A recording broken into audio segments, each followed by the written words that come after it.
Praise the Lord. Hallelujah. Hallelujah. கர்த்தர் நல்லவர். ஆமென்.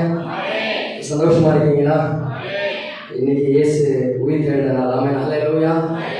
நம்ம துக்கமா இருக்க வேண்டிய நாள் அல்ல, சந்தோஷமா இருக்க வேண்டிய. பக்கத்தில் சொல்லுங்க, ஹாப்பி ஈஸ்டர்னு சொல்லுங்க. ஆமென். ஹல்லேலூயா. சந்தோஷமா கொஞ்சம் நல்லா கம்பீரமா இருக்கணும் இன்னைக்கு. ஏன் தெரியுமா? நம்மளை யார் அதிகமா தொலை கொடுக்குது? யார் தெரியுமா? சொல்லுங்க, நம்ம தொலை கொடுக்குது யார் அதிகமா? சொல்லுங்களேன். சாத்தான் தானே. ஆமென். ஹல்லேலூயா. சாத்தானுக்கு ஒரு சவுக்கடி கொடுத்த ஒரு நாள் இந்த நாள் தான். ஒரு ஆமென் சொல்லுங்க சத்தமா. ஹல்லேலூயா. யாருக்கெல்லாம் சாத்தானை ரொம்ப பிடிக்கும்? யாருக்கெல்லாம் ரொம்ப பிடிக்காது? கையை ஒழித்துங்களா? ஒரு ஆமென். ஹல்லேலூயா. எல்லாத்துக்கும் காரணம் சாத்தான் தாங்க. ஒரு ஆமென். கணவன் திடீர்னு நல்லா பேசிட்டே இருப்பாரு, திடீர்னு மூஞ்சி காட்டுறாரா, அதுக்கும் அவன் தான் ஏதாவது ஒண்ணு பண்ணுவான். மனைவி நல்லா தோசை சுட்டு கொடுப்பா, திடீர்னு பார்த்தா பிளேட்டு பறக்குதுன்னா அதுக்கு காரணம் அவன் தான். ஏதாவது ஒரு குடும்பம் நல்லா இருக்குன்னா அது அவங்களுக்கு கொடுக்காது. எல்லாமே அடிச்சுட்டு குடிச்சுக்கிட்டு எப்ப பார்த்தாலும் சண்டை போட்டுட்டு இருந்து ஏதாவது ஒண்ணு பண்ணிக்கிட்டு கேவலமான ஒரு வாழ்க்கை வாழ்ந்தா அவங்க ரொம்ப சந்தோஷமா இருக்கும். வராமே. ஹல்லேலூயா. ஏதாவது கொஞ்சம் நல்லா இருந்து நம்ம கடவுளுக்குள்ள வந்துட்டோம், இது ஒரு சந்தோஷமா இருந்ததா, அன்னைக்குதான் நீ வேணா பாருங்க, அன்னைக்குதான் நமக்கு ஏதோ ஒரு சந்தோஷமா இருக்கிற மாதிரி தெரியும், ரொம்ப சந்தோஷமா இருக்கும். ஒரு அரை மணி நேரம் இருக்குதான்னு பார்த்தா இருக்காது, அதுக்குள்ள ஏதாவது ஒண்ணு வரும். வராமே. ஹல்லேலூயா. அது நம்ம கணவரோ நம்ம பிள்ளைகளோ ஏதோ சம்மந்தமே இல்லாம அது ஒரு பெரிய மேட்டராவும் இருக்காது, நம்ம மைண்டை டிஸ்டர்ப் பண்ணிட்டு இருக்கோம். அவனுக்கு தெரியும் நீ சந்தோஷமா இருக்க கூடாது என்பதற்காக அவன் என்ன செய்யணும் அதை செய்வான். நீ என்ன பண்ணாலும் ஜெபம் பண்ணாலும் விட்டுருவான். ஒரு ஆமென் சொல்லிட்டு வாங்களா. நீ என்ன செஞ்சாலும் அவன் சைலண்டா விட்டுருவான். கொஞ்சம் நீ சந்தோஷமா இருக்க ஆரம்பிச்சுட்டா போதும், உடனே அவன் உனக்குள்ள வந்து ஏதாவது ஒரு வழியில உன் சந்தோஷத்தை குலைத்து உன் சந்தோஷத்தை கெடுத்து என்னடா இது என்ற அளவுக்கு ஒரு நிலைமைக்கு தள்ளப்படுகிறது பிசாசு செய்கிற காரியம் தான். ஒரு ஆமென். உண்மையா என்னோட ஒத்துக்க முடியுமா? ஒரு ஆமென். ஹல்லேலூயா. இன்னைக்கு வரும்போது வீட்டுல யாரெல்லாம் இன்னைக்கு சண்டை போட்டு வந்தீங்கன்னு எனக்கு தெரியாது, யாரெல்லாம் ஒரு மன கசப்போடு வந்தீங்கன்னு எனக்கு தெரியாது, இல்ல ஒரு மன நிம்மதி இல்லாம ஒரு போராட்டத்தோடு வந்தீங்கன்னு தெரியாது. அதுக்கு காரணம் வேற யார்? அந்த நபர் கிடையாது. ஒரு ஆமென். ஹல்லேலூயா. அந்த கணவனோ மனைவியோ பிள்ளைகளோ சொந்த பந்தமோ வேற யாரும் கிடையாது. அது பிசாசு அதுக்கு பின்னாடி இருந்து கிரியை செய்து கொண்டு இருக்கிறார் என்பதை நீங்க தெரிந்து கொள்ளணும். ஒரு ஆமென். ஹல்லேலூயா.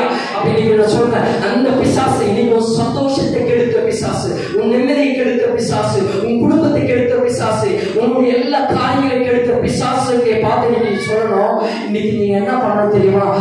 அவனை வெட்கப்பட வைக்கணும், அவன் சந்தோஷத்தை குலைக்கணும்னா, அவனுடைய நிலைமையை மாற்றணும்னா நீங்க சந்தோஷமா இருக்கணும். ஒரு ஆமென். ஹல்லேலூயா. சந்தோஷம். நீங்க சந்தோஷமா இருக்கணும். ஏன் தெரியுமா? அவனுடைய சிலுவையில இயேசு கிறிஸ்து அவன் தலையை காலாலே நசுக்கி அவன் நிர்வாண கோலமாக்கி அவன் ஒன்றுமில்லாமல் ஆண்டவர் சிலுவையில மரணத்தை ஜெயித்து பாதாளத்தை ஜெயித்து உயிர் தெழுந்த நாள் இந்த நாள். இயேசு உயிர் தெழுந்த நாள். ஆண்டவர் சகோதர சகோதரி, நீ துக்கமாய் துக்கத்தை அனுசரிக்க கூடிய ஒரு நாள் இது. நீ சந்தோஷமாய் ஆரவாரத்தோடு இருக்க வேண்டிய ஒரு நாள்.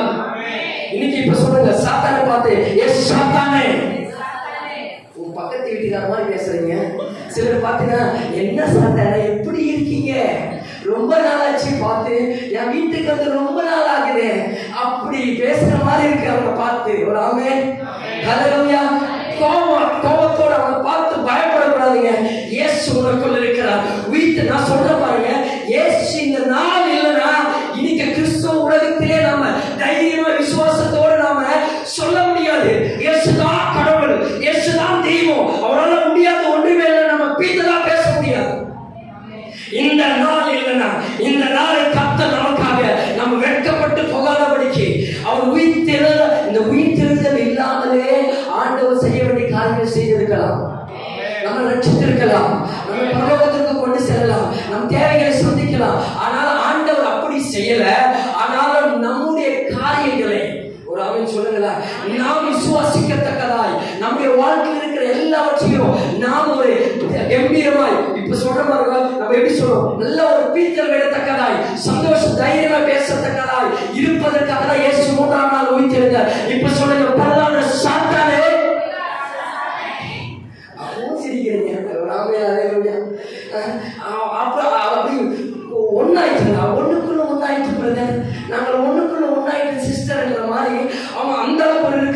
இன்னைக்கு அந்த உன் குடும்பத்தை கெடுத்தவன் அவனாங்க, உன் ஊழியத்தை கெடுத்தவன் அவன் தான், உன் வாழ்க்கை கெடுத்தவன் அவன் தான். இன்னைக்கு நீ நடுத்தெருவுல நிக்கிற, இல்ல ஒரு அபிஷேகத்தை இழந்து நிற்கிற, சமாதானத்தை சந்தோஷத்தை இழந்து நிற்கிறனா, அதுக்கு காரணம் அந்த சாத்தான், அந்த பொட்டி சாத்தான் தான். அவனை பார்த்து நீ சொன்ன சாத்தானை உன்னால ஒன்றும் பண்ண முடியாது.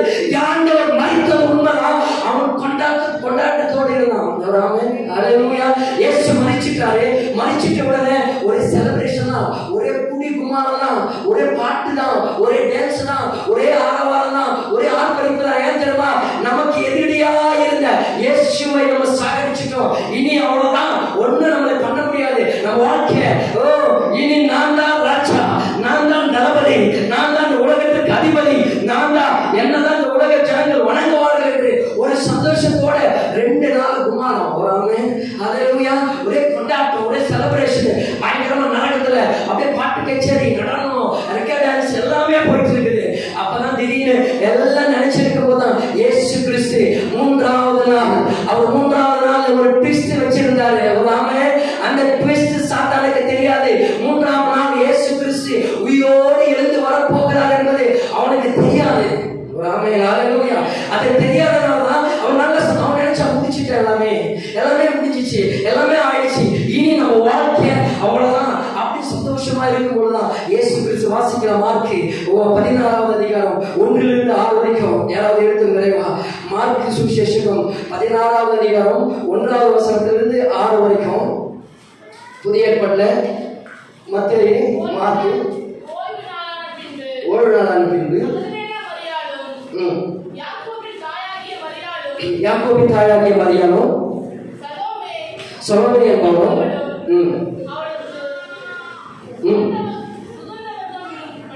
அவருக்கு சுகந்த வாக்குறுதிப்படி அவைகளை வாங்கிக் கொண்டு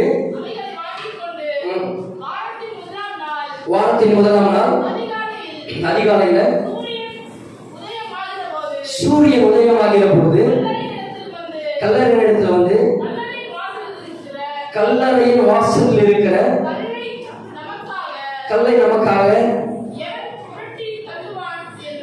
எவன் புரட்டி தள்ளுவான் என்று ஒருவரோடு சொல்லிக் கொண்டார்கள். அந்த கல் மிகவும் பெரியதாக இருந்தது. அவர்கள் ஏறிட்டு பார்க்கிற போது தள்ளப்பட்டிருக்க கண்டார்கள். அவர்கள் கல்லறைக்குள் பிரவேசித்து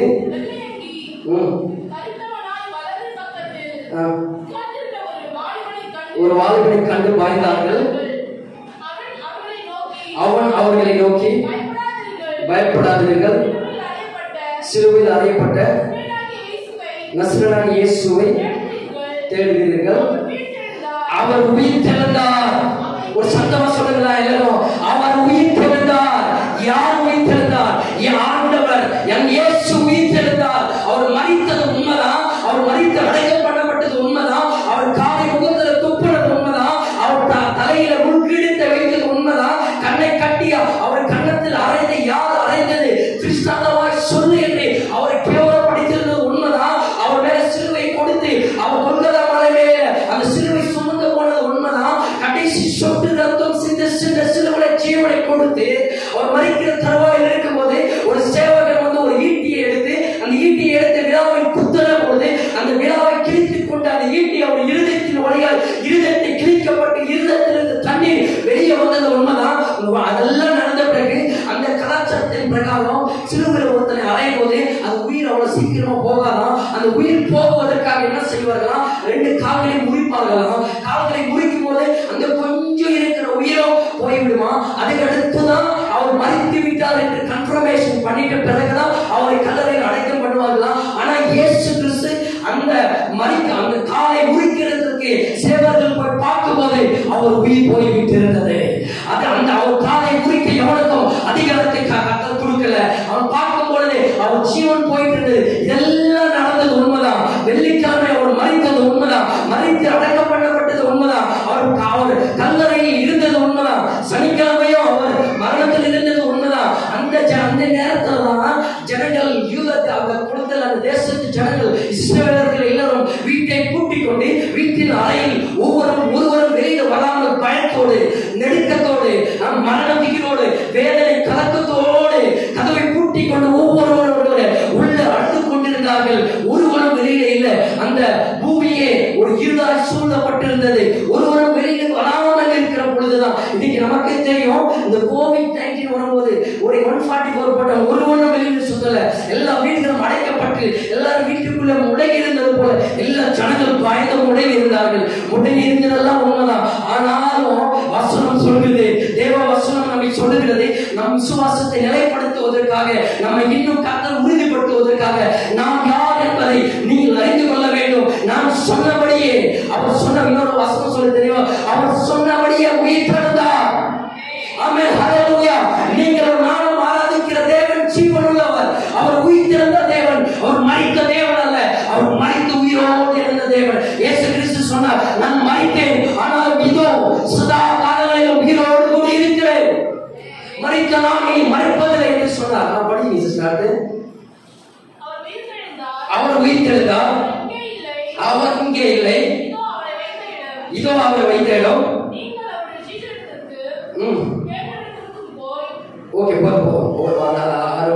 அவர் இங்கே இல்லை, இதோ அவரை வைத்த இடம் என்று அந்த ஒரு தேவதூதன் சொன்னார். ஒரு ஆமென், ஹல்லேலூயா. ஒரு 2-3 விஷயங்கள் நான் சொல்லிட்டு ஒரு 3 காரியங்கள் சொல்லி விரைவா நம்ம ஜெபம் பண்ணி முடிக்கலாம். இதுல என்ன சொல்லப்பட்டிருக்கிறதா, இயேசுவுடைய உயிர்த்தெழுந்த நாள். ஆமென், ஹல்லேலூயா. பக்கத்துல கையை பிடிச்சு சந்தோஷம் சொல்லுங்க, இயேசு உயிரோடு இருக்கிறார். தெரியுமா உனக்கு? சொல்லுங்க பக்கத்துல, இயேசு உயிரோடு இருக்கிறார். தெரியுமா? கேளுங்க. ஒரு ஆமென், ஹல்லேலூயா. அவர் செத்து போன மாதிரி உட்கார்ந்துட்டு இருக்கிறோம் ஒவ்வொருத்தரும். ஆமென், ஹல்லேலூயா. சந்தோஷமா ஆர்ப்பரிப்போடு ஆரவாரத்தோடு இருக்கணும்ல. அவர் உயிரோடு எழுந்துட்டாங்க. அவர் உயிர் தெளிந்தது உண்மைனா உன் வாழ்க்கை எதெல்லாம் மறிக்கப்பட்டிருக்கிறதோ அதெல்லாம் உயிரடைய செய்யும். உன் கண்ணீரை மாறும், உன் கவலைகள் மாறும், பிரச்சனைகள் மாறும், போராட்டங்கள் மாறும். எப்ப மாறும் தெரியுமா? ஒரு ஆமென், ஹல்லேலூயா. இந்த சகோதரிகள் அல்ல, இயேசுவோடு கூட இருந்த சீசர்கள் 12 பேர். ஆமென், எல்லாருக்கும் தெரியல. 12 சீசர்களும் வெளியில வந்தாங்களா? இல்ல. ஒரு ஆமென், ஹல்லேலூயா. கல்லறைக்கு யாரு முதல்ல வந்தாங்க? சொல்லுங்க, யார் முதல்ல கல்லறைக்கு வந்தாங்க? முதலாம் நாள்ல இந்த 3 பேர் தான் வந்தாங்க. பேதுரு வரல, யோவான் வரல, அற்புதங்களை கண்டவர்கள் வரல. இயேசு குருடரின் கண்களை திறந்தார், செவிடரின் செவிகளை திறந்தார், சப்பானிகளை எழுப்பி நடக்க பண்ணினார், குஷ்டரோகியை சுகமாக்கினார், தரித்திரருக்கு சுவிசேஷத்தை பிரசங்கித்தார், வெறும் தண்ணீரை திராட்சரசமாய் மாற்றினார், 5,000 புருஷர்களுக்கு கொடுத்தார், மனித சடலங்களை உயிரோடு எழுப்பினார், பெரும்பாலோட ஸ்திரீயை அவர் சுகமாக்கினார், சத்த பாடியை தொட்டி ஜீவனோடு எழுப்பினார். இவ்வளவு அற்புதங்களை செய்தவர் அவரோடு கொண்டிருந்த சீசர்கள் ஒருவர் வரல. ஏன்னா பயம், நடுக்கம், மரணத்தில் நம்ம வெளியே போனா நம்மை தொங்க விட்டுவாங்க. ஆமென், ஹல்லேலூயா. நம்மை சேர்ந்து அடைந்துருவாங்க என்று ஒரு பயத்தோடு அவர்கள் வெளியில வரல. ஆனாலும் இந்த 3 சகோதரிகள் என்ன பண்ணாங்கன்னா அந்த பயத்தின் கதவை திறந்தார்கள். எத்தனை பேர் விசுவாசிக்கிறீங்க? ஆமென், ஹல்லேலூயா. அவர்களும் அதே பயம், அதே நடுக்கம், அதே மரணத்துக்கு, அதே கோலத்துல 2 நாள் இருந்தாங்க. வெள்ளி சனி இருந்தாங்க, ஞாயிற்றுக்கிழமை வரைக்கும் இருந்தாங்க. 3ஆம் நாள் பரவாயில்ல, நான் செத்தாலும் சாகன தவிர என் ஆண்டவர் அடக்கம் பண்ணப்பட்டதை சுகந்த வர்க்கங்களை வாங்கி கொண்டு போய் அவருடைய மரண அந்த பிணத்தை நாம் பார்க்க வேண்டும் என்பதற்காக அவர்கள் துணிந்து வெளியே வந்தார்கள். சாத்ராக், மேஷாக், ஆபத்நேகோ போல நீ என்ன செஞ்சாலும் சரி, நான் செத்தாலும் சாகன தவிர நீங்கள் நிறுத்த பிரச்சனை நாங்கள் வணங்க மாட்டோம் என்று தேவன் மேல ஒரு வைராகியத்தோடு புறப்பட்ட அந்த அக்கினி ஜுவாலையை கடந்து போனார்களே. அதுபோல 3 அந்த சகோதரிகளும் உலகத்தை சட்ட திட்டங்களுக்கு எல்லாவற்றையும் அந்த பயத்தை புறம்பே தள்ளிவிட்டு வாடி நம்ம சத்தாலும் சாகிறோம், ஆண்டவரை பார்ப்போம் என்று அவர்கள் துணிந்து முதல் அவர் செய்த காரியம் நம்பர் 1, அந்த கதவை திறந்தார்கள். பயத்தின் ஒரு மனுஷனுடைய வாழ்க்கையில ஏன் தோல்வி, ஏன் எல்லாம் பலவீனங்கள், நம்ம வாழ்க்கை ஏன் முன்னேறவில்லை என்றால் பயம். ஒரு ஆமென், ஹல்லேலூயா. அததான் அவர் தேவதூதன் சொல்றான், அவர்களை பார்த்து பயப்படாதீர்கள் என்று. அவர் கொஞ்சம் பயப்படாம வெளியில வந்துட்டாங்க. உலகத்தை பார்த்து பயப்படாம வெளியில வந்துட்டாங்க. ஆனா திடீர்னு ஒரு கல்லறையில் பார்க்கும்போது இயேசு இல்ல, அவர் உயிர்த்தெழுந்து விட்டார் என்று அதை பார்க்கும்போது அவர்களுக்குள்ள ஒரு பயம். இந்த தேவதூதன் ஒருவேளை ஒரு பிசாசா இல்ல வேற என்னவோ ஒரு ஆவேசமாய் அதை பார்த்த பொழுது அப்பொழுதுதான் அவர் சொல்றாரு பயப்படாதீர்கள் என்று. இன்றைக்கு நீங்கள் எந்த காரியத்தை குறித்து பயப்படாமல் நீங்கள் முன்னேறும் போது உங்கள் வாழ்க்கையில் கர்த்தர் முன்னேறும் என்று உன் எல்லா தேவைகளையும் அவர் சந்திக்க உதவியுள்ளவராக இருக்கிறார். ஆமென், ஹல்லேலூயா. நீங்க பயந்து நம்ம நிற்கிறதுனாலதான் இன்னைக்கு ஒன்றுமில்லாம நிற்கிறோம். நம்ம செய்கிற வேலையில பயம், ஊழியத்துல பயம், குடும்பத்துல பயம், நம்ம பிள்ளைகளுடைய காரியங்கள பயம், வேற எல்லாத்திலும் நம்ம பயப்பட்டுதான் இன்னைக்கு ஏதோ உனக்கு எனக்கு போதும், இந்த வாழ்க்கை போதும், இந்த நிலைமை போதும் என்று பயந்துதான் நம்ம வீட்டுக்குள்ள அடங்கி இன்னைக்கு நம்ம வாழ்க்கை ஏதோ ஒரு வாழ்க்கை வாழ்ந்து கொண்டிருக்கிறோம். இந்த சகோதரர்கள் செய்த காரியம் என்னவென்றால் அவர்கள் துணிந்து, எல்லாவற்றுக்கும் துணிந்து அவர்கள் அந்த பயத்தின் கதவை திறந்து விட்டு வெளியில வந்தார்கள். வந்துட்டு 2வது வசனம் சொல்றது, 3வது வசனத்துல, கல்லறையின் வாசலில் இருக்கிற கல்லை நமக்காக எவன் புரட்டி தள்ளுவான். 3 பேர் பேசிட்டே வராங்க. பயத்தான வெளியில வந்துட்டோம், எல்லாம் சரிதான். ஆனா இங்க என்ன ஒரு பெரிய கல் இருக்கிறது, அந்த கல்லை நமக்காக யார் தள்ளுவான்? நமக்கு பிரச்சனையா இருக்கிறது. எதுக்கு பிரச்சனையா இருக்கிறது? இயேசு கிறிஸ்துவை பார்ப்பதற்கு பிரச்சனையாய் தடையாய் இருக்கிற ஒரு கல். அந்த கல்லை நமக்காக யார் தள்ளுவான் என்று 3 பேர் பேசுறாங்க. நிறைய நேரத்தை நம்ம பார்த்திருப்போம், விசுவாசத்துல ஏதோ ஒரு காலை வச்சிருவோம், விசுவாசம் நமக்குள்ள இருக்கும், இருக்கிறதுனால சரி ஆண்டவர் பார்த்துக் கொள்வாரு விசுவாசம் காலை வச்சு நடு வழியில நிற்போம். இந்த பக்கம் பார்த்தா ஒண்ணு தெரியாது, இந்த பக்கம் பார்த்தா பார்வன்றதும் நடுக்கடல்ல நிற்கிறோம், இந்த பக்கம் பார்த்தா செங்கடல், இங்க நடுவுல நிக்கிறவன் விசுவாசத்துல வந்துட்டுமே அப்படின்னு இஸ்ரவேல் ஜனங்கள் போல பின்னாடி திரும்பி பார்த்தா ஆபத்து, முன்னாடி போனாலும் ஒரு ஆபத்து, என்ன பண்றது என்ற ஒரு கலக்கத்தோடு நிறைய இடத்துல நிற்கிறோம்ல. அந்த ஒரு சூழலில் நிற்கும் போதுதான் தேவ ஆவியானவர் தேவ தூதர்களை கொண்டு அந்த கல்லை புரட்டி தள்ளி இருக்கிறார்கள். காரணம் என்ன தெரியுமா? அவர்கள் விசுவாசமான காலை வைத்தார்கள். நான் அடிக்கடி சொன்ன ஒரு காரியம், இஸ்ரவேல் ஜனங்கள் எகிப்து தேசத்தை புறப்பட்டு வரும்பொழுது அவர்களுக்கு எதிரியாக இருந்த செங்கடல் பின்னாடி பார்வோன் ரதம் அவர்களை அழிப்பதற்காக வந்து கொண்டிருக்கிறது. அந்த செங்கடல் ஆண்டவர் எப்போது பிறந்தாருன்னு நான் அடிக்கடி நான் சொல்லுவேன், என்னுடைய தியானிப்பிலிருந்து சொல்லுவேன். என்ன அர்த்தம்னா, அந்த செங்கடல் தானாய் பிறக்கல. இவர்கள் மோசே சொன்னார், விசுவாசமா இந்த செங்கடலுக்கு ஆண்டவர் சொன்னார், நீ பேசிட்டு இருக்கிறாங்க, இங்க ஜெபம் பண்ற நேரம் இல்ல, நீ முறுமுறுக்கிற நேரம் இல்ல, முறையிடுற நேரம் இல்ல, இது பெட்டிஷன் டைம் இல்ல, நீ செய்ய வேண்டிய காரியம் இஸ்ரவேல் ஜனங்கள் அழிப்பதற்காக பார்வன்றத கிட்ட வந்துருச்சு, நீ ஒண்ணும் பண்ணாத, விசுவாசமா தண்ணீர காலவை.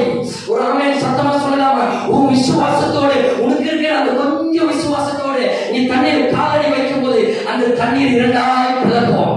உனக்கு எதிரியா இருக்கிறத 2ஆய் பிளக்க பண்ணுவா. நான் இப்படியாக சொல்லுகிறேன், அந்த கால் பட்ட உடனே தான் தண்ணீர் 2ஆய் பிளந்தது.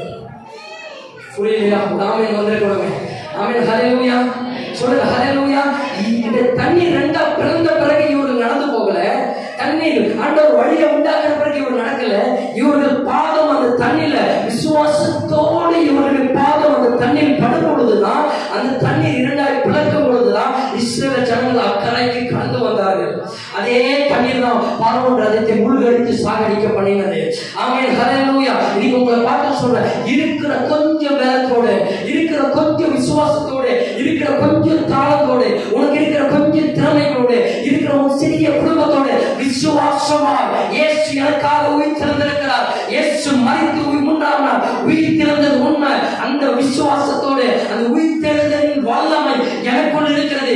என்னை எதிரிடையாக இருக்கிறவர்கள் எத்தனையோ மக்கள் இருக்கலாம், எத்தனையோ ஞானிகள், பலவான்கள், கோட்டீஸ்வரர்கள், பணக்காரர்கள், ஐஸ்வர்யவான்கள், ராஜாக்கள், பிரபுக்கள் இருக்கலாம். ஆனாலும் என்னோடு இருக்கிறவர், உலகத்தில் இருக்கிறவர்களும் எனக்குள் இருக்கிறவர் பெரியவர், நாம் ஆராதிக்கும் தேவன் ஜீவனுள்ளவர், அந்த இயேசு கிறிஸ்து, மரித்த இயேசு, உயிர்த்தெழுந்த இயேசு எனக்குள்ள இருக்கிறார் என்ற ஒரு விசுவாசத்தோடு நீங்கள் காலடி வைக்கும் போது உங்களுக்கு எதிரியாக இருக்கிற எல்லா கல்லும் தள்ளப்பட்டிருக்கும். ஆமென், ஹல்லேலூயா. வசனம் தெளிவா சொல்றதுனால அந்த கல் மிகவும் பெரிதா இருந்தது. அவர்கள் ஏறிட்டு பார்த்த பொழுது அது தள்ளப்பட்டிருக்க கண்டார்கள். ஆமென், ஹல்லேலூயா. அவர்கள் என்ன பண்ணாங்க? முதல்ல செஞ்ச காரியம், முதல்ல என்ன செஞ்சாங்க? 3 சகோதரிகள் பயத்தின் கதவை திறந்தாங்க. ஆமென், ஹல்லேலூயா. பயத்துக்காக கதவை மூடிட்டு இருந்தாங்க. அந்த கதவை, அந்த லாக் ஓபன் பண்ணாங்க. ஓபன் பண்ணவன துணிஞ்சு வெளியே வர ஆரம்பிச்சாங்க. 2வது வரும்போது அவர்களுக்குள்ள ஒரு சந்தேகம், யார் நமக்கு உதவுவான்? நம்ம பிள்ளைகளை யார் பார்ப்பார்கள்? நம்ம குடும்பத்தை யார் பார்ப்பார்கள்? நமக்கு வேலை இல்லை, இல்லை நமக்கு ஊழியம் இல்லை, இல்லை நமக்கு வேற என்ன இல்லை, நான் என் குடும்பத்தை யார் பார்ப்பாங்க? என் விசுவாசத்துல வந்துட்டேன், விசுவாசத்துல ஜெபம் பண்றேன், ஆனால் அதற்கான ஒரு வாழ்க்கை, ஒரு வாசனம் திறக்கல. எனக்கு அந்த பிரச்சனையிலிருந்து எப்படி விடுதலை உண்டாகும்? அந்த வியாதியிலிருந்து எப்படி எனக்கு விடுதலை உண்டாகும்? அந்த போராட்டத்திலிருந்து எப்படி எனக்கு விடுதலை உண்டாகும்? அந்த ஜட்மெண்ட் எனக்கு எப்படி தீர்வு வரும்? அப்படி ஒரு கலக்கத்தோடு இருக்கலாம். அப்படி இருக்கிற பொழுதுதான் தேவ தூதனால் அந்த கல் தள்ளப்பட்டிருந்தது. இவர் கொஞ்சம் ஏறிட்டு பார்த்தாங்க. ரெண்டாவது அவன் செஞ்ச காரியம் ஏறிட்டு பார்த்தாங்க. ஒரு ஆமென் ஹல்லேலூயா. இன்னைக்கு நீங்க விசுவாசத்தை கொஞ்சம் ஏறிட்டு பார்த்தீங்கன்னா உங்களுக்கு முன்னாடி இருக்கிற பிரச்சனை எல்லாம் கர்த்தர் தடை தெரிந்திருப்பார். உன் கண்ணில் இப்படியே பார்த்துட்டு இருந்தா அதெல்லாம் உங்களுக்கு எதிரிடதான் தெரியும். ஆமென் ஹல்லேலூயா. நான் அடிக்கடி சொல்லுவோம், இருக்கிற அந்த முட்டை கண்ணை போட்டுட்டு அப்படியே பார்த்துட்டு இருந்தா இருக்கிற பிரச்சனை அப்படியே தான் தெரியும், இருக்கிற போராட்டம் அப்படியே தான் தெரியும், இருக்கிற வியாதி அப்படியே தான் இருக்கிறோம், இருக்கிற நெருக்கடி, தரித்திரம், பாவச்சி, எல்லா பிரச்சனை, நெருக்கம், கண்ணீர், கவலை, துக்கம், சாரம் எல்லாமே இருக்கும். ஆனா அதை பார்க்காம உங்க கண்ணை கொஞ்சம் மேல விசுவாசத்தில் ஏறிட்டு ஒரு ஆமென் ஹல்லேலூயா.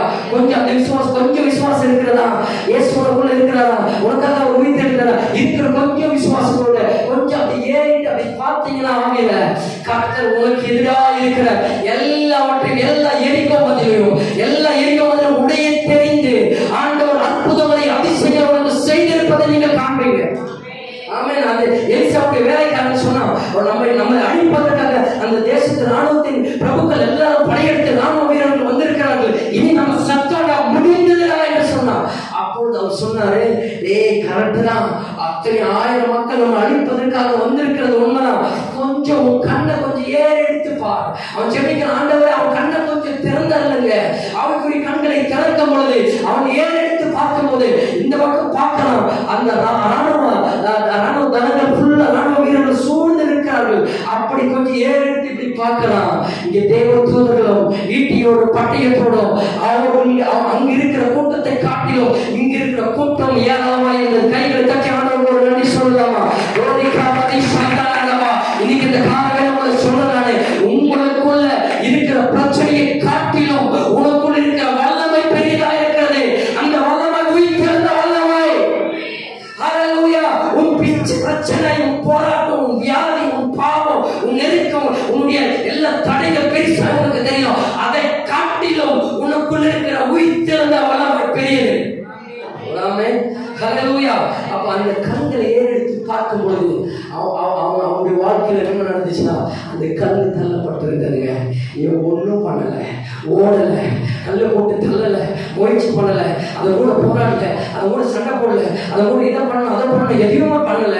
ஆனாலும் கல் தள்ளப்பட்டிருந்தது. இன்னைக்கு உங்களுக்கு சொல்றேன், விசுவாசமாலாம் யாரா இருக்கீங்க? இயேசு உயிர்த்தெழுந்திருக்கிறார் விசுவாசிக்கிறீங்க, ஆண்டவர் எனக்காக உயிர்த்தெழுந்திருக்கிறார் என்று விசுவாசிக்கிறீங்க. இன்னைக்கு கொஞ்சம் விசுவாசத்தோடு உன் கண்களை கொஞ்சம் ஏறெடுத்து நீ பார்க்கும் பொழுது உன் வீட்டுக்குள்ள போவதற்குள்ள உனக்கு எதிரடியா இருந்த எல்லா கண்களும் தள்ளப்பட்டிருக்கும். கையை கட்டி விசுவாசமா தேவ ஆவியானவர் புறப்பட்டு தேவ வல்லமை, தேவ அபிஷேகத்தோடு, தேவ காரியத்தோடு என் தேவ தூதர்கள் சென்று உன் வாழ்க்கையில் இருக்கிற எல்லா கோளாறுகளையும் செவையாக்கி இருப்பார்கள். ஒரு 3 வசனத்தை சொல்லிட்டு முடிச்சலாம். இல்ல வரல ஐயா, ஒரு ஆமென் ஹல்லேலூயா. வாசிக்கலாம். ஆதியாகமம் 13, ஆதியாகமம் 13வது அதிகாரம் 14, 17. ஆதியாகமம் 13வது அதிகாரம் 14 இருந்து 17 வரைக்கும்.